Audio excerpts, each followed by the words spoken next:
네, 얼마 전 설 연휴 마지막 날에 이재명 대표가 평산마을에 문재인 전 대통령을 방문했었죠. 다소 느끼해진 문재인 전 대통령의 손을 맞잡고 만세를 하는 이재명 대표의 얼굴에서 대통령의 꿈을 향한 굳은 의지를 읽을 수 있었습니다. 하지만 정치란 것은 역시 피도 눈물도 없습니다. 막강한 권력이 코앞에 다가왔는데 누군들 손을 뻗지 않을 수 있겠습니까? 언론 역시 친명계와 비명계의 신경전이 고조되고 있음을 전하고 있습니다. 이재명이랑 인물의 삶과 정치 여정을 돌아보면 그에게 마음을 다해 충성을 다할 복심들이 과연 얼마나 될지 의문입니다. 반면에 비명계 인사들은 이재명이 2심 재판을 기다리고 있는 지금을 기회 삼아 한마디씩을 거들며 본격적으로 참전할 타이밍을 재고 있는 것으로 보이죠. 그리고 이 지점에서 또 유시민이가 입단속을 하지 못하고 매불쇼에서 반명계 인사들을 하나하나 까제꼈습니다. 상당히 모욕으로 들릴 수 있을 만한 발언까지 있었죠. 이에 대해 고민정 의원이 참지 못하고 대응에 나섰습니다. 수박, 명비어청아, 입틀막 등의 거침없는 용어를 사용하는 것으로 보아 유시민의 매불쇼 발언에 꽤나 긁힌 것으로 보이는데요. 유시민은 친문계 인사들의 발언에 긁히고 또 고민정은 유시민에게 긁히고 참 좋은 현상입니다. 결국 눈앞에 아른거리는 권력 앞에서는 서로를 때려 제끼는 추한 모습이 드러나는 것이죠. 다만 속속들이 내용을 살펴보면 이번만큼은 고민정의 말이 틀린 말이 없습니다. 이재명이란 정치인이 오랜기간 지도자로서의 커리어를 쌓아왔을지라도 결국엔 이제까지의 행실 때문에 인덕을 받지 못하는 것입니다. 친명계와 비명계의 대립의 격화를 알리는 고민정의 인터뷰를 들어보시겠습니다. 임종석 전 비서실장이나 김부겸 전 총리나 여러 가지 이야기를 했어요. 근데 이에 대해서 유시민 작가가 망하는 길로 가고 있다라고 지금 비판을 했습니다. 어떻게 평가를 하십니까?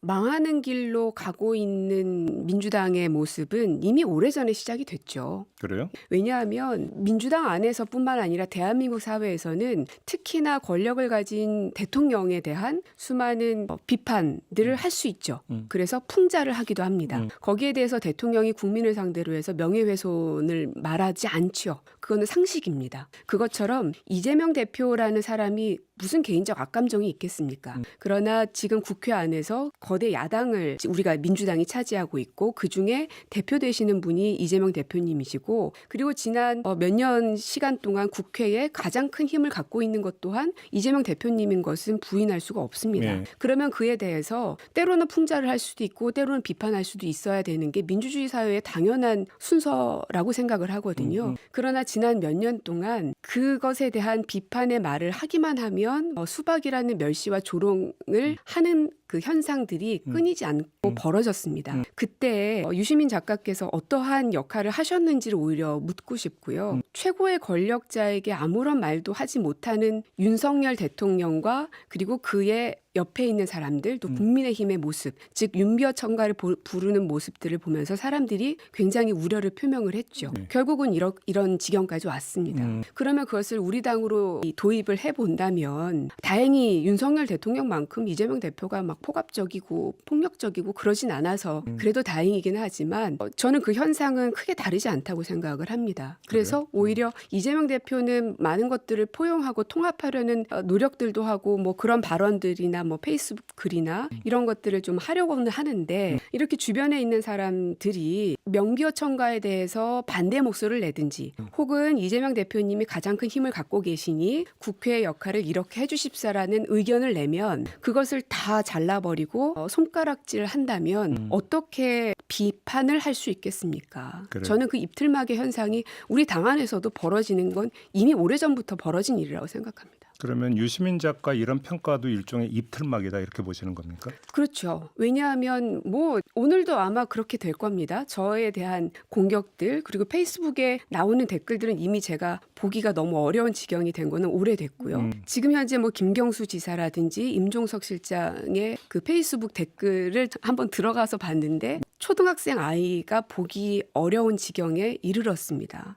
그러니까 저는 이것을 왜 우리 민주당이 이겨내야 되고 그 차단하려는 노력을 해야 된다라고 몇 년 동안 꾸준히 얘기했던 이유는 뭐냐면 민주당만의 일이 아니고 나라 전체가 그렇게 가고 있기 때문입니다. 그래요? 얼마 전에 그 보건사회연구원에서 연구 보고한 보고 자료를 보니까 우리 사회에서 가장 심각한 사회 갈등이 무엇이냐라는 질문에 92.3%가 진보 보수의 정치적 갈등을 꼽았습니다. 그 얘기는 거의 모든 사람들이 정치권의 그 갈등들을 가장 심각한 사회 갈등으로 보고 있다는 것이거든요. 네. 그 말은 정치인들의 몇몇 사람들의 그런 말들이 아니고 이미 수많은 사람들이 그걸 생중계로 지켜보고 있다는 겁니다. 그러면 이제 아이들이 어떻게 교육을 받을까요? 선생님이 교과서로 가르쳐 준 대로 교육을 받지 않습니다. 뉴스를 보면서도 교육을 받고 지나가는 어른들의 말을 보면서도 교육을 받고 SNS에 넘쳐나는 댓글들을 보면서도 교육을 받는 게 학생들이죠. 그러나 우리는 학교 안에서 학교폭력, 언어폭력에 대해서 굉장히 비판하지만 지금의 정치권의 모습을 보면 아이들은 아마 이럴 겁니다.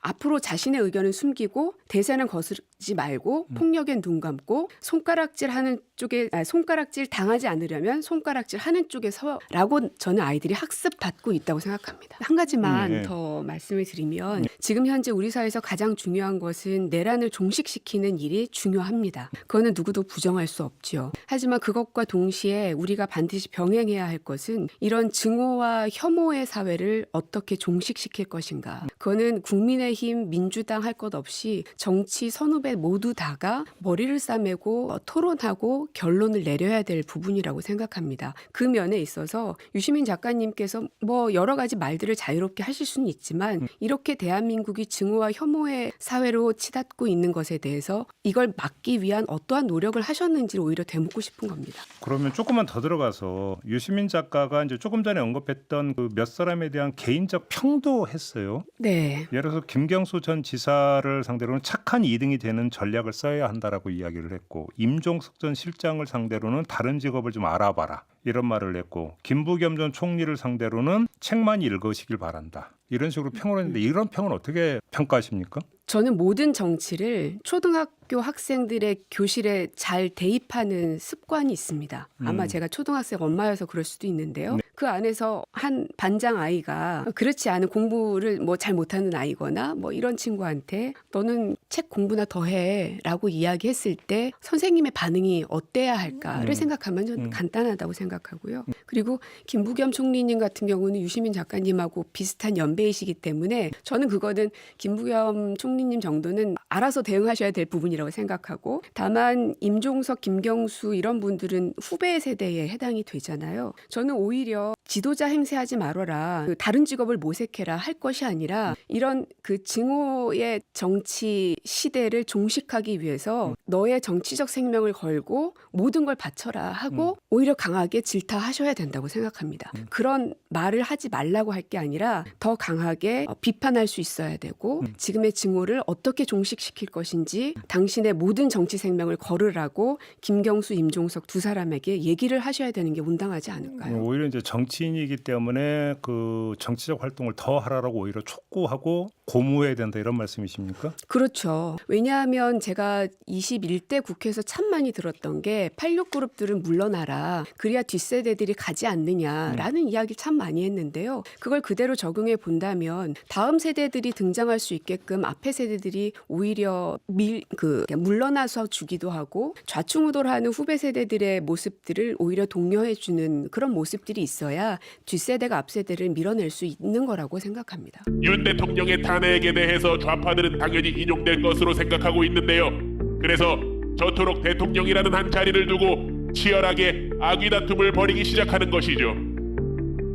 하지만 상황이 변화되고 있습니다. 내란을 도모했다는 주장이 과장되고 허위라는 증거들이 속속들이 드러나고 있는 상황입니다. 대한민국이 지금의 혼란을 종식시키고 다시 우뚝 서기 위해서는 진실의 힘이 필요합니다. 반드시 진실이 승리하기를 기원합니다. 향후 야당 인사들의 내부 악의 다툼은 아무런 성과도 없는 그들만의 상처뿐인